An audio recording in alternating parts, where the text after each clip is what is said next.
If you go through the small ads in the back of car magazines, you'll find they're stuffed full of ads for supercars, which cost less than, what, 2-year-old Mondeo. Now, this sounds incredibly tempting, but what are cars like this going to be like to live with? So to find out, we were each given £10,000 and told to go out and buy a supercar that's mid-engined and Italian. Yes, and then we were told to take whatever we'd bought to Bristol, where we would be set a series of challenges. I think you can probably see where this is going. Here's what happened. I was the first to arrive. I've just bought a Ferrari for 10 grand. It's a 1979 308 GT4. Look, it's yellow, it's got an engine in the middle, it's got everything. Right. Wait for the others. See what they've got. Jeremy was next to roll up. Behold, the Maserati It's a Maserati. Maserati Is it not? Merak. Merak. Yep. Right. Possibly the prettiest supercar ever made. Potentially. £7,000. About 3 grand less than me. Yours. You've bought I bought a Ferrari 308 No, G- you haven't. It is a Ferrari. It just isn't a Ferrari. What Richard had bought was never originally called a Ferrari. It was so slow and wet, it was actually called a Dino. There's no point going, I bought my George. It's from Asda. You've got a George car. Place.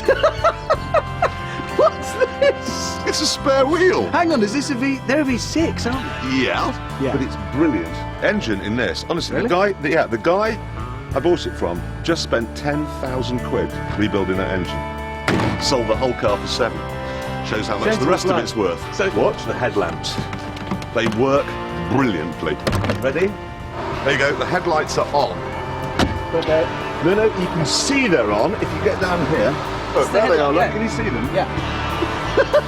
Oh, that's a shame. There you have go it. then. If I let go. You may have noticed we're waffling a bit, and that's because we're waiting for Captain's sense of direction, who we assumed had got lost. You fancy some lunch? Well, it's But getting that way, isn't it? we were wrong. James has bought an AA truck. He's bought a... At least you made it to the end of our last one of these before getting on one. Right. James, we said a mid-engine Italian supercar, not a truck. Is that the best you two can come up with? Yes, it is. What is your... That, Apart from gentlemen, here's the is parcel. a Lamborghini Huracan. Look at it. Not a very good example, though, It's is it? superb. not moving.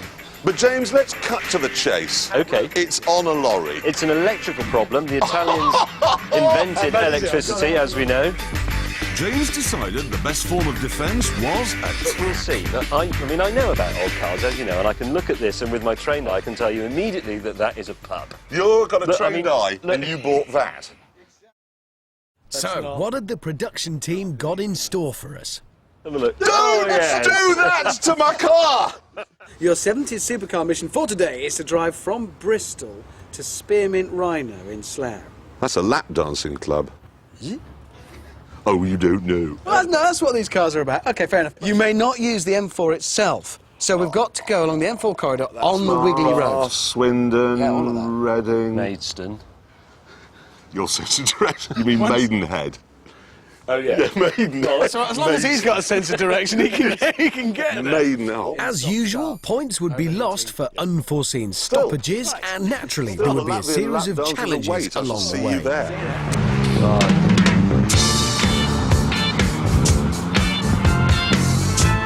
What I love about this particular Merak is that it is the SS, one of the later ones, very rare. They only made 652 of them. Now, this is kind of heavy A-road traffic through town, stop-start stuff. I'd expect it to overheat here, frankly, and nothing. Water temperature, oil pressure, all perfect. I wonder if James has got his alternator going yet. He had, sort of. Right, the battery is discharging, the oil temperature is very high, the oil pressure is very low, the engine temperature is off the end of the scale, I'm running out of petrol, but the clock is correct.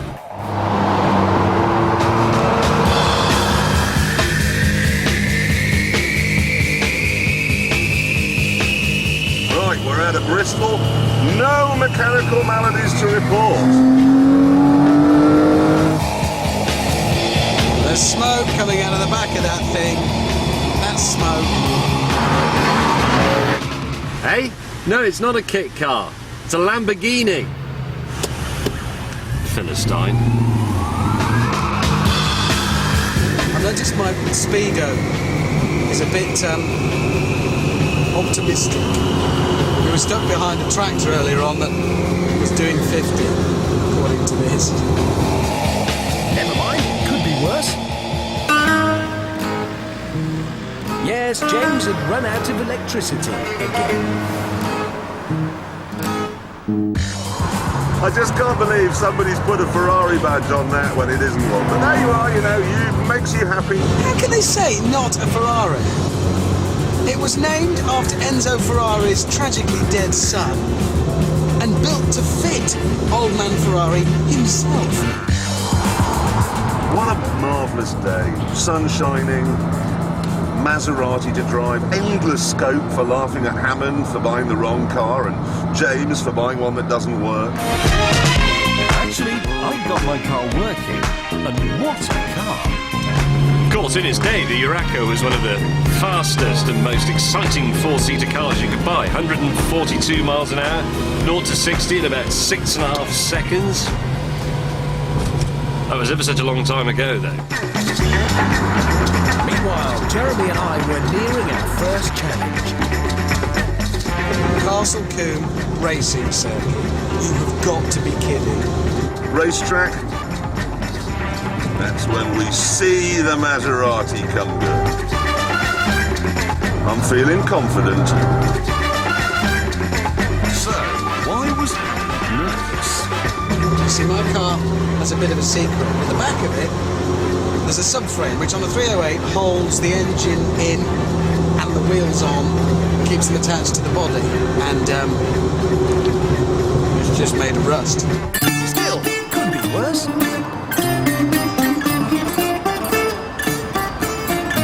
Yes, James had broken down